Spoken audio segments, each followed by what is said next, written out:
Hi folks, Marty Nowicki coming to you from the Turning Stone Resort and Casino. I'm here on our beautiful par 3 Sandstone Hollow Golf Course.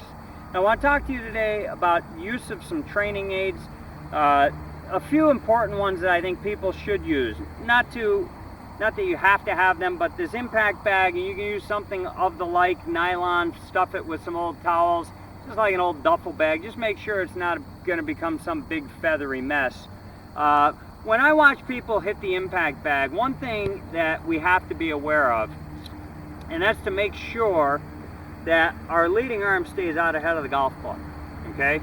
We would never want to see the club go past where the arm is prior to impacting the bag.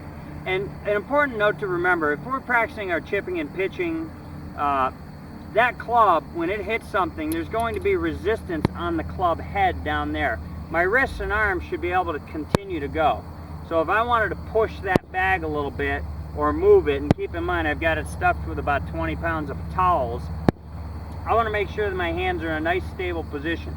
If I were to continue beyond the bag, well, my arms and wrists should be supple enough to continue moving. All right? That's important because we don't want to be in a weak position hitting anything. All right? Second thing, these alignment sticks, and I've got a yardstick that we're going to show you a couple things with.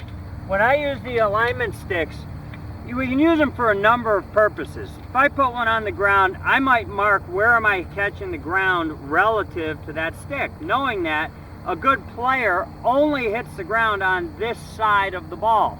So if I put a row of balls on that orange stick, a good player is only going to hit over here, and the only way that can happen is for the hands to get far enough forward. Okay, that's important to note. If I were sweeping the floor at home, well, I would do so with my hands out ahead of the stick. I wouldn't be trying to flick the dirt all over. So if you want to add a broom to your repertoire, I'm sure someone at home would be happy that you're using it. So make sure that in a sweeping motion or brushing motion, the arms stay out ahead.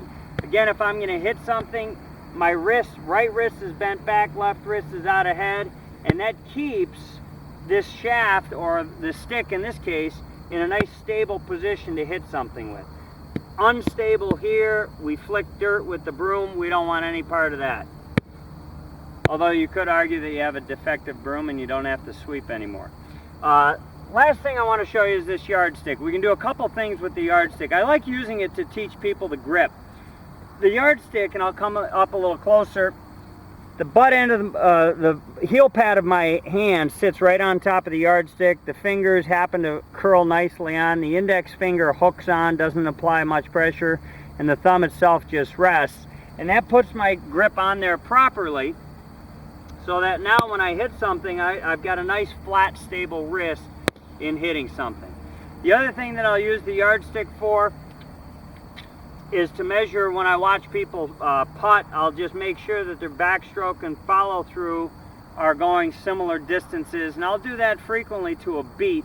Set your metronome at around 70 or 75 beats per minute. Tick, tick, tick, tick, tick, tick, and just make sure that you're keeping to a beat and that you're going about equal distances.